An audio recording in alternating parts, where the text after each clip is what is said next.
नमस्कार मेरे प्यारे साथियों। मैं आप सभी का स्वागत करता हूं आपके अपने YouTube channel SSC solutions with Anuj. आज से हम एक टेस्ट सीरीज शुरू करने जा रहे हैं जो कि रेलवे आरपीएफ की जो एसआई और कांस्टेबल हैं उनके प्रीवियस ईयर क्वेश्चंस की 2018 से लेके जो 2023 तक आए हैं उन सभी क्वेश्चंस की टाइप वाइज प्रैक्टिस करेंगे। ठीक है, देखो सबसे पहले पढ़ेंगे टाइप फर्स्ट की किस टाइप का क्वेश्चन आता है। देखो सबसे पहला क्वेश्चन क्या है, सबसे पहला क्वेश्चन है फाइंड द अरिथमेटिक मीन। क्या निकालना है? अरिथमेटिक मीन निकालना है इन सभी का। ठीक है, समांतर, देखो क्या बोला गया है, समांतर मध्य ज्ञात कीजिए। तो देखो अरिथमेटिक मीन निकलता कैसे है पहले ये देख लीजिए। सभी को पता होगा कि मीन निकालते हैं तो क्या करते हैं, sum of all numbers upon total numbers. ये क्या होता है हमारा अरिथमेटिक मीन, इन सभी का सम करके अपॉन टोटल। सबसे पहले क्या करते हैं, देखो इनको ऐड करने की जरूरत नहीं है, पहले नंबर गिन लेते हैं 1 2 3 4 5 6 7 8 9 10। टोटल कितने आएंगे? 10। ठीक है, अब इनकी यूनिट डिजिट काउंट करते हैं। 9 और 4 13, 13 और 5 18, 18 और 7 25, 25 और 3 28, 28 3 31, 31 और 6 37, मतलब लास्ट में आएगा 7। अब देखो 7 और 10 कभी कट नहीं सकते, तो अगर आगे कुछ भी आए पॉइंट 7 आएगा, क्योंकि 10 है ऊपर जाएगा तो पॉइंट लग जाएगा। तो ऑप्शन वाइज देख लो ना, तो इसमें पॉइंट 7 है ना इसमें ना इसमें, तो आंसर क्या हो जाएगा 43.7। अगर ऐसे नहीं ठीक लग रहा तो भाई अपना ऐड करके देख लो, उससे निकाल लो। ठीक है, उसके बाद आता है question number second. Question number second क्या कहता है? क्वेश्चन नंबर सेकंड कहता है find the median of the following data. जो ये निम्नलिखित आंकड़े दिए गए हैं इनकी माध्यिका ज्ञात कीजिए। देखो जब भी मीडियन निकालना पड़े ना तो इनको असेंडिंग ऑर्डर में अरेंज कर लेते हैं। वही चीज सबसे पहले काउंट करो, 1 2 3 4 5 6 7 8 9 10, 10 हैं, तो इसमें मीडियन कैसे निकलेगा? देखो पहली जो 4 टर्म होंगी उन्हें छोड़ देंगे, फिर 5th 6th 7th 8th 9th 10, जो लास्ट की 4 टर्म है उन्हें छोड़ देंगे। तो हमारा मीडियन क्या आएगा, जो 5th टर्म होगी प्लस 6th टर्म अपॉन 2। ठीक है, ये चीज ध्यान रखिएगा, 5वीं प्लस 6ठी बटे 2। ठीक है, अब मीडियन कैसे निकालेंगे? सबसे पहले इसको असेंडिंग में अरेंज कर लेते हैं। पहले क्या आएगा 22। ठीक है, पहले 22 आएगा, फिर 22 से बड़ा क्या है 34, फिर है 39, फिर है 45, फिर 54, फिर 54। देखो 1 2 3 4, 4 छोड़ दी, लास्ट की 4 छोड़ दी, इन दोनों का सम बटे 2, तो 54 प्लस 54 बटे 2 कितना आ जाएगा? सेम ही आएगा 54। ठीक है, हमारा आंसर क्या हो जाएगा 54। जब भी मीडियन की बात करी जाए ना बच्चों, तो क्या करें, असेंडिंग ऑर्डर में अरेंज कर लें। अगर देखो 10 है, मतलब अगर इवन है तो हाफ हाफ करके कर दो। अगर ओड होते, मान लो 9 टर्म होती या 5 टर्म होती, मान लो टोटल 5 टर्म है, तो पहली 2 छोड़ दो, आखिरी 2 छोड़ दो, जो 3rd टर्म होती ना हमारी, वो हमारा क्या होता, मीडियन होता। ठीक है, उसके बाद आता है अगला क्वेश्चन, फाइंड द मोड। हमें अब मोड निकालना है। मोड क्या होता है? मोड देखो सबसे पहले क्वेश्चन में मैंने बताया कि मीन कैसे निकलता है। मीन होता है सम अपॉन टोटल, मीडियन होता है असेंडिंग में अरेंज करके, और मोड क्या होता है, जो ज्यादा बार क्या हो, रिपीट किया गया हो। मोड क्या होगा, ज्यादा बार रिपीट किया गया। इसमें सबसे ज्यादा रिपीट क्या है, 4 है, तो आंसर क्या हो जाएगा अपना 4। ठीक है, अब देखो एक मोड का क्वेश्चन ऐसे भी आ जाता है, इसमें घबराना नहीं है। The mode of the data, इसमें ये देख लीजिए सबसे ज्यादा बार रिपीट क्या है, 1/2 1/2 1/2। ठीक है, लेकिन ऑप्शन में नहीं है तो डी को कर लीजिए 1/2, ये हमारा क्या आ जाएगा, सही आंसर आ जाएगा। मोड होता है जो ज्यादा बार रिपीट हो, मीन होता है सम अपॉन टोटल, और मीडियन होता है असेंडिंग में अरेंज करके। ठीक है, ये हमारे टाइप 1 के 3 क्वेश्चन थे। इसमें मैंने आपको मोड निकालना भी सिखा दिया, मीडियन भी और मीन भी। ठीक है, अब आता है टाइप 2। टाइप 2 क्या कहता है? देखो ये है हमारा type second. If the cost price, जो क्रय मूल्य है वो 72% है किसका, सेलिंग प्राइस का। मैंने मान लिया, देखो क्रय मूल्य है, सीपी क्या है 72% है, मतलब 72/100 है किसका, सेलिंग प्राइस का। अगर मैं सेलिंग प्राइस को इधर ले आऊं तो सीपी अपॉन एसपी कितना हो जाएगा, 72/100। कहने का मतलब क्या है, अगर मेरा क्रय मूल्य 72 है तो मेरा विक्रय मूल्य कितना है, 100 है। ठीक है, अब कोई चीज मैं 72 की लेके आया, 100 की बेची, तो कितने का फायदा हुआ मेरे को, 28 का फायदा हुआ। कितने पे, 72 पे गुणा 100। क्या होता है, या तो प्रॉफिट होगा या लॉस होगा, हमेशा किस पे होगा, सीपी पे और गुणा 100। अब इसको काट लेते हैं, ये आ जाएगा 14 दूनी 28, ये आ जाएगा 36 दूनी 72, ठीक है। ये आ जाएगा 18 दूनी 36 और 2 सते 14, ये आ जाएगा 2 नीम 18 और ये आ गया 50, तो ये आ गया 350/9, ठीक है। 9 18 9 3 27, 9 चौक 36, तो 9 3 पे आएगा, ठीक है। अब इसमें से ऑप्शन देखो डी तो कट ही गया, अब इसको सोल्व कर लेंगे तो हमारा आंसर क्या आएगा, 38.89, ठीक है। हमेशा ध्यान रखिएगा, प्रॉफिट हो या लॉस हो, हमेशा किस पे होगा, सीपी पे होगा और गुणा में 100। ये हमारी क्या निकलाती है, प्रॉफिट परसेंटेज या लॉस परसेंटेज, ठीक है भाई। उसके बाद आता है हमारा क्वेश्चन नंबर नेक्स्ट। एक merchant marks his goods 25% above the cost price. देखो मैंने मान लिया मेरा क्रय मूल्य जो है, कॉस्ट प्राइस है वो 100 है। उसने क्या किया है, व्यापारी ने अपने माल पर क्रय मूल्य 25% अधिक कर दिया है। तो जो मेरा एमआरपी होगा 100 का 25% 25, तो ये कितना कर दिया उसने, 125 कर दिया। उसके बाद उसने क्या किया, 12% डिस्काउंट दे दिया। अब 125 को मैं 12% डिस्काउंट दूंगा तो 88/100 पे बेचूंगा, ठीक है। 25 पंजे 125, 25 चौके 100, 4 दूनी 8, 4 दूनी 8 और 22 पंजे 110। 110 मेरा एसपी है। अब देखो लाया था कोई चीज मैं 100 की, बेच रहा हूँ 110 की, कितना प्रॉफिट हुआ मेरे को, 10%, ठीक है। उसके बाद आता है क्वेश्चन नंबर नेक्स्ट। देखो इसने बोला है एक गाय को 1000 रुपये में बेचने पर जितना लाभ होता है उसे 1010 में बेचने पर उससे 5% अधिक लाभ प्राप्त होता है। देखो ज़्यादातर बच्चे इसी चीज़ में कंफ्यूज हो जाते हैं कि ये क्वेश्चन समझ में ही नहीं आता। हमने क्या देखना है, अगर मैं 1000 में बेच रहा हूँ तो कोई बात नहीं, लेकिन 1010 में बेच रहा हूँ तो मुझे कितना लाभ हो रहा है, 5%। मतलब 5% प्रॉफिट किसके बराबर है, 10 रुपये के बराबर, ठीक है। मैंने कितना निकालना है, 100%, ठीक है। तो इसको 2 से गुणा कर दो, 200, ठीक है, सॉरी 20 से, क्योंकि 20 पंजे 100 और ये 200, तो कितने का, 200, ठीक है भाई। उसके बाद आता है थर्ड क्वेश्चन। के एक कार, देखो के जो है एक कार को 4.50 लाख रुपए में खरीदता है तथा उसकी सहायक सामग्री पर 1.25 लाख रुपए का खर्चा कर देता है। देखो आप एक कार लेके आए कितने में, 4.50 लाख में, और उसके ऊपर आपने उसमें सिस्टम वगैरह जो भी रखवाया तो वो उसका खर्चा आया 1.25। मतलब आपको कार कितने रुपए की पड़ी, एक 4.50 प्लस 1.25, तो 5 और 2 7, ये बढ़ी आपको 5.75 की।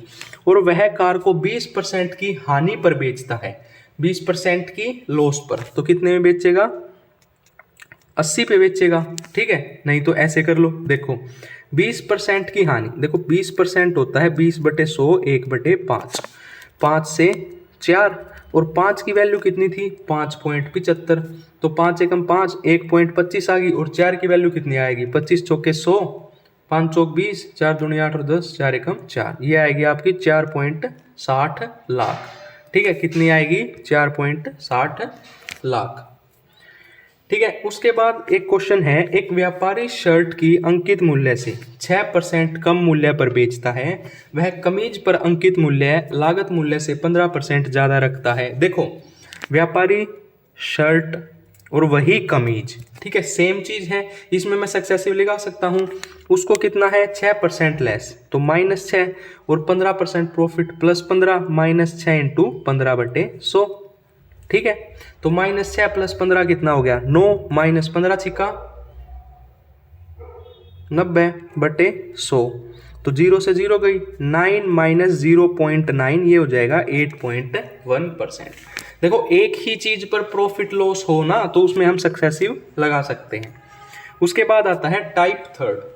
पहला टाइप हमने कौन सा देखा था, मीन मोड मीडियन का। सेकंड टाइप हमने कौन सा देखा है, सेकंड टाइप देखा हमने सीपीएसपी का, ये उसमें प्रॉफिट लॉस का, ठीक है। अब है टाइप थर्ड, ये हमारा टाइम एंड वर्क का, समय एवं कार्य।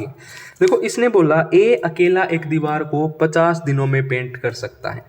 ए है किसी दीवार को 50 दिनों में पेंट कर सकता है। बी अकेला इसे 10 दिनों में पेंट कर सकता है। यदि ए बी सी तीनों मिलकर, ए प्लस बी प्लस सी तीनों मिलकर इसे 6.25 दिनों में पेंट कर सकते हैं। देखो सबसे पहले ये सोल्व करो, 6.25 पॉइंट हटाऊंगा, नीचे आ गया 100, 25 चौके 100 और 25 का स्क्वायर होता है 625। तो ये आ गया मेरा 25/4। अब इसका एलसीएम ले लेते हैं हम। एलसीएम क्यों लेते हैं? टोटल वर्क निकालने के लिए। देखो 50 और 10 का एलसीएम ले लिया मैंने 50, 50 एकम 50, 10 पंजे 50 और 25 दूनी, देखो 25 दूनी 50 है, लेकिन नीचे डिवाइड में 4 है तो यहाँ जाके मल्टीप्लाई में हो जाएगा, 4 दूनी 8।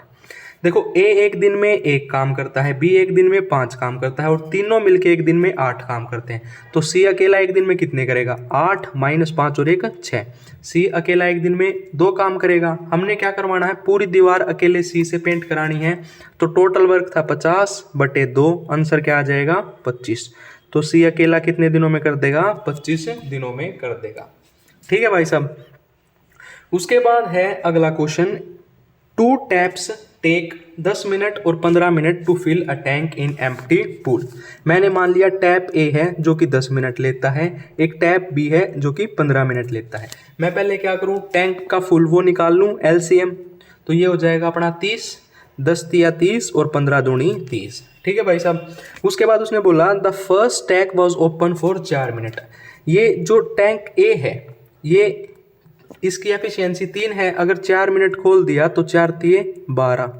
ठीक है, टोटल 30 था, 12 भरा गया, बचा गया कितना लीटर? 18 लीटर। कितना बच गया? 18 लीटर, क्योंकि 30 में से 12 कम करें। पुल भरने के लिए दूसरे नल को कितना समय लगेगा? 15 दूनी 30, तो बटे 2 कर दो, 2 नीम 18, कितने मिनट लगेंगे भाई? 9 मिनट लगेंगे। ठीक है। उसके बाद आता है question number next, as an airman. इसने क्या बोला? एज एन एयरमैन जो लोहित है is twice as capable of Ayush. देखो ये लोहित है, ये आयुष है। अगर आयुष एक दिन में 1 काम करता है तो लोहित क्या करेगा? ट्वाइस करेगा, उसका दुगुना करेगा। And together they can complete a work in 70 days. देखो एक दिन में कितना काम कर रहे हैं? 3, और 17 दिन में कितना कर देंगे? 51। इसने बोला है in how many days Ayush alone. Ayush की एफिशिएंसी 1 है तो 51/1, आंसर हो गया 51। अगर आपसे पूछ लेता लोहित की तो ये क्या हो जाता है? 51/2 हो जाता। ठीक है, 25.5। ये किसकी आती? 25.5 लोहित की आती। ठीक है, और आयुष की पूछी है तो अपना 51 सही आंसर हो जाएगा। ठीक है। उसके बाद आता है टाइप नंबर 4। देखो ये है एज से रिलेटेड। इसमें क्या बोला गया है? ए की आयु बी की आयु की 3 गुनी है और सी की आयु की आधी है यदि इनकी आयु का योग 120 वर्ष है। तीनों की आयु का योग है, मतलब ए प्लस बी प्लस सी कितना है? 120 है। ठीक है भाई। अब उसने बोला the age of A is 3 times as the age of B. A B C, मैंने बी की मान ली x, तो ए की कितनी होगी? 3 टाइम्स है 3x, और जो ए की एज है वो सी की क्या है? आधी है, तो सी की कितनी हो जाएगी? 6x। तीनों का सम 6 और 3 और 1 10। अगर 10x बराबर 120 है तो x की वैल्यू क्या आ गई? 12, मतलब b हो गया 12 का। 12 24 12 36 और 12 6 72। हमसे पूछी क्या है? एज ऑफ ए 36। ए की एज 36, बी की पूछी जाती 12, सी की पूछी जाती 72। ठीक है। अब आता है हमारा नेक्स्ट क्वेश्चन, 6 वर्ष बाद सुनील की आयु कमल से 2 गुनी हो जाएगी। 2 वर्ष पहले उसकी आयु कमल से 4 गुनी थी। कमल की वर्तमान आयु ज्ञात कीजिए। इसमें हम लगाएंगे लड़ाई कंसेप्ट। देखो कैसे लगता है। इसने बोला 6 वर्ष बाद, ये मेरा प्रेजेंट है, इसके 6 साल बाद। ठीक है। क्या बोला? सुनील की आयु कमल से 2 गुनी है। ये मैंने सुनील मान लिया, ये कमल मान लिया। अगर कमल की 1 है तो सुनील की 2 गुनी होगी। और इसने बोला 2 वर्ष पहले, इसके प्रेजेंट के 2 वर्ष पहले उसकी आयु 4 गुना थी। ठीक है। कमल की 1 है तो उसकी कितनी होगी? 4 गुना। अब देखो ये 4 1, ये 6 2। ठीक है। डिफरेंस कितना आया ईयर का? 6 साल बाद 2 साल पहले, मतलब टोटल 8 साल का गैप आ गया। तो +8 +8, इसको सोल्व करेंगे। सोल्व कैसे करेंगे? ऐसे 4 दूनी 8, 6 एकम 6, डिफरेंस है 2 बराबर 8 6 48। सॉरी 2 1 आएगा भाई, गलती होगी। देखो 4 एकम 4, 2 एकम 2, 2 रेशो बराबर 8 एकम 8, 8 दूनी 16 8, तो 1 रेशो बराबर आ गया 4। 1 रेशो किसके बराबर आ गया? 4। तो 2 साल पहले उसकी आयु कितनी थी? 4। हमसे प्रेजेंट पूछी है तो +2 कर देंगे तो उसकी आयु हो जाएगी 6 वर्ष। ठीक है। आई ये चीज समझ में। उसके बाद है नेक्स्ट क्वेश्चन, एक लड़के की आयु उसकी पिता की आयु से 24 वर्ष कम है। मैंने मान ली फादर की एज x, तो बॉय की एज क्या हो जाएगी, 24 वर्ष कम है तो x माइनस 24। और 2 वर्षों में उसकी आयु, 2 वर्षों में उसकी आयु उसके पिता की आयु की आधी हो जाएगी। तो यहाँ भी +2 कर देते हैं, यहाँ भी +2 कर देते हैं। ठीक है, ये आ गया आपका x माइनस 22 और ये आ गया x प्लस 2।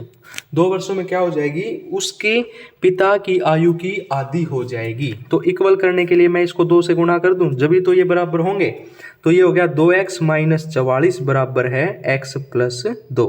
ये उधर चला गया और ये इधर आ गया, x की वैल्यू आ गई 46। फादर की एज क्या मानी थी हमने, x, तो x आ गई अपनी 46। ठीक है,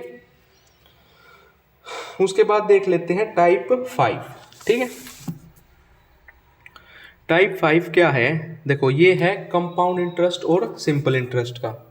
ठीक है, उसने बोला है 2 वर्षों के लिए, 2 वर्षों के लिए 7%, ठीक है भाई, प्रतिवर्ष की दर से x रुपए पर चक्रवृद्धि ब्याज और साधारण ब्याज का अंतर। देखो एक चीज समझाता हूं, जब भी आपसे 2 साल का बोला जाए, 2 साल का बोला जाए और क्या बोला जाए, कंपाउंड इंटरेस्ट और सिंपल इंटरेस्ट में डिफरेंस बोला जाए, तो एक तो ट्री मेथड यूज करते हैं हम, नहीं ट्री मेथड यूज नहीं करना है ना, सक्सेसिव लगाएंगे। देखो एक चीज याद रखना, जो आपको रेट दे रखा होगा ना जितना परसेंट, उसका स्क्वायर कर देना। जैसे 7 है, 7 का स्क्वायर 49 और 2 डिजिट से पहले पॉइंट लगा देना, उतना परसेंट आपका क्या आ जाएगा, डिफरेंस आ जाएगा। ठीक है, अगर आपको मान लो 4 दे रखा हो तो 4 का स्क्वायर 16.16%, आपको 5 दे रखा हो 0.25%, चाहे इसको बाद में निकाल के देख लेना। ठीक है, ये इसने बोला 7%, तो जो 0.49 है, 0.49% है, उसकी वैल्यू इसने दे दी 24.50।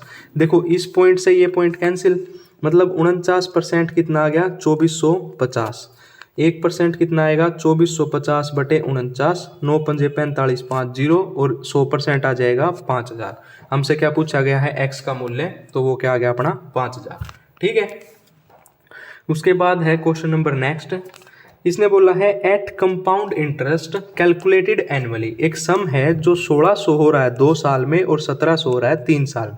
कितना बढ़ा है भाई, एक साल में 100 बढ़ा है, एक साल में 100 बढ़ा, कितने पे, 1600 पे गुणा 100। 2 0 से 2 0 गई, 4 चौक 16, 25 चौके 100 और 25 बटे 4 अभी हमने सोल्व किया था, 6.25% होता है। ठीक है, उसके बाद आता है next question, at what percent per annum compound interest will sum of इतना इंक्रीजेस टू इतना। कंपाउंड इंटरेस्ट की बात की जाए 2 साल की, देखो 10,000 है, ठीक है, 11 0 25 है। 2 साल की बात की जाए स्क्वायर रूट कर दो, 3 साल की बात की जाए क्यूब रूट कर दो। ये होता है हमारा 100 का और ये होता है 105 का। कितना बढ़ा, 5, किस पे, 100 पे गुणा 100, 100 से 100 कैंसिल, आंसर आ गया 5%। ठीक है, उसके बाद आता है टाइप 6। देखो टाइप 6 किसका है, एलसीएम और एचसीएफ का, लेसेप। ठीक है, लघुत्तम समापवर्त। देखो 4, 6 और x can not have the least common multiple. LCM क्या होता है, लीस्ट कॉमन मल्टीपल होता है जो कि सबसे विभाजित हो, डिविजिबल हो। देखो 4 24 भी हो जाएगा, 4 से 18 होगा, नहीं होगा, 36 भी होगा, 60 भी होगा, तो 18 हमारा सही आंसर आ जाएगा कि भाई 18 जो है इनका लीस्ट कॉमन मल्टीपल नहीं हो सकता। ठीक है, उसके बाद देखो एक ऐसे क्वेश्चंस में भी बच्चा कंफ्यूज हो जाता है, find the least common multiple. ठीक है, इसमें आपने क्या करना है, देखो सबसे पहले क्या करो, सिंपल इसको सोल्व करो प्राइम फैक्टर्स में। किसमें, प्राइम फैक्टर्स में। कैसे, देखो 8 की पावर 2 है गुणा में 6 की पावर 3 है। देखो 8 की पावर को, 8 को क्या लिख सकता हूं मैं, 2 की पावर 3, 2 दूनी 4, 4 दूनी 8 और 3 की पावर 2। ठीक है, गुणा में 6 को क्या लिख सकता हूं, 2 की पावर 3 इंटू 3 की पावर 3, क्योंकि 2 तिया 6। ठीक है, यही तो लिख सकते हैं, 2 की पावर 3 इंटू 3 की पावर 3। अब इसको 4 को लिख लेता हूं, 2 की पावर 2 की पावर 6 इंटू 3 का स्क्वायर 9 और इसकी पावर 3। ठीक है, अब जब भी ऐसा क्वेश्चन आए और उसमें एलसीएम निकालना पड़े ना, तो जिसकी सबसे ज़्यादा पावर होगी ना, हम उसे लेंगे। देखो इसको करूँगा, 3 दूनी 6, 6 दूनी 12, तो 2 की पावर 12 सबसे ज़्यादा है, ये 2 ऑप्शन कट गए। ठीक है, उसके बाद 3 की देख लो, 3 तिया 9 और 2 तिया 6 और 3 की पावर क्या हो जाएगी आपकी 6 हो जाएगी, ठीक है, इंटू 3 की पावर 6। तो 2 की पावर 12 इंटू 3 की पावर 6, ये हमारा क्या हो जाएगा, सही आंसर हो जाएगा, ठीक है। उसके बाद आता है अगला question, what is will be the HCF। देखो हाईएस्ट कॉमन फैक्टर, देखो वैसे तो मैं बताता हूं कि भाई इनका डिफरेंस ले लो किन्हीं भी दो टर्म का, या छोटी बड़ी किन्हीं का दो का डिफरेंस ले लो, या तो डिफरेंस HCF होगा या उसका क्या होगा, फैक्टर कोई भी उसका फैक्टर होगा जो HCF होगा। लेकिन इसमें ऑप्शन से कर लो, देखो 101 जो है वो 3 से नहीं जाएगा, ठीक है, 7 से 81 नहीं जाएगा, 13 से नहीं जाएगा, ये सिर्फ एकलौता एक ऐसा है जो सबसे डिविजिबल है, तो ये क्या हो जाएगा, एक हमारा सही आंसर हो जाएगा, हाईएस्ट कॉमन फैक्टर एक होगा, ठीक है। उसके बाद आता है what will be the value of half of HCF of 36 और 144, ठीक है भाई। 36 और 144 का अगर मैं HCF निकालूंगा तो वो मेरा आएगा 36, और इसका आधा अगर मेरे से पूछा गया है तो वो आएगा 18, ठीक है, वो क्या आएगा 18। उसके बाद नेक्स्ट क्वेश्चन देख लेते हैं टाइप 7। देखो ये है डिविजिबल से, डिविजिबिलिटी रूल। देखो 12 का डिविजिबिलिटी रूल क्या होता है, प्राइम फैक्टर में तोड़ लो। 12 को कैसे लिख सकता हूं मैं, 3 इंटू 4, ठीक है। 4 का डिविजिबिलिटी रूल होता है लास्ट के 2 डिजिट जो है वो 4 से डिविजिबल हों। देखो 12 12 12 12, ठीक है, तो 4 का देख नहीं सकते, 3 का देख लेते हैं, सभी का सम 3 से डिवाइड हो। 3 4 और 1, पहले 1 से देखते हैं। देखो 9 भी हो जाएगा, 3 भी हो जाएगा, 4 और 2 6 भी हो जाएगा, 1 बच गया, तो ए हमारा क्या आ जाएगा, सही उत्तर आ जाएगा, ठीक है। चाहे आप ये देख लीजिए, 1 मिनट रुको, 4 और 1 5 और 2 7, हाँ ठीक है। 8 8 और 1 9, 9 और 2 11, 11 और 4 15, 15 और 3 18, ठीक है। तो हमने बताना है नंबर डिविजिबल, तो डिविजिबल कौन सा होगा, ऑप्शन डी, क्योंकि ये तो डिविजिबल है ही नहीं ना, ये होगा 3 6 कट गया, 4 और 2 6 कट गया, फिर 1 बच गया, 4 3 7 7 और 7 14, 15 16 और 1 17, ये भी नहीं होगा, तो ऑप्शन क्या आएगा, डी, ठीक है। उसके बाद नेक्स्ट क्वेश्चन है which of the following number is divisible by 9। 9 का भी ये sum of all digits divided by 9, जो 9 से हो उन सब का सम, तो इसका आंसर क्या आ जाएगा अपना, 5 और 5 10, 6 और 6 12, 22 7, तो ये आ जाएगा अपना ऑप्शन नंबर बी, ठीक है। उसके बाद आता है लास्ट क्वेश्चन, देखो if the number x 4461 is divisible bye 11। देखो 11 का डिविजिबिलिटी रूल होता है, पहले इसको लिखो, x 4 4 6 1, इवन एक तरफ और ओड एक तरफ, मतलब x प्लस 4 प्लस 1, तो ये हो गया x प्लस 5, ठीक है। उसके बाद 6 और 4 10 माइनस 10। देखो या तो इनका डिफरेंस 0 आना चाहिए या 11 का कोई भी मल्टीपल होना चाहिए। अब देखो x प्लस 5 माइनस 10 को 0 कैसे लाऊं, अगर मैं x की वैल्यू 5 रख दूं तो 5 प्लस 5 10 और 10 माइनस 10 0, तो x की वैल्यू क्या आ गई मेरी, 5 आ गई, ठीक है। ये हमारे कुछ इंपॉर्टेंट टाइप्स थे जो रेलवे के पेपर में बार बार पूछे जा रहे हैं, ठीक है। कल इसका सेकंड पार्ट लेके आएंगे। अगर आपको वीडियो अच्छी लगी तो वीडियो को लाइक करें, ज़्यादा से ज़्यादा शेयर करें, चैनल को सब्सक्राइब करें। धन्यवाद।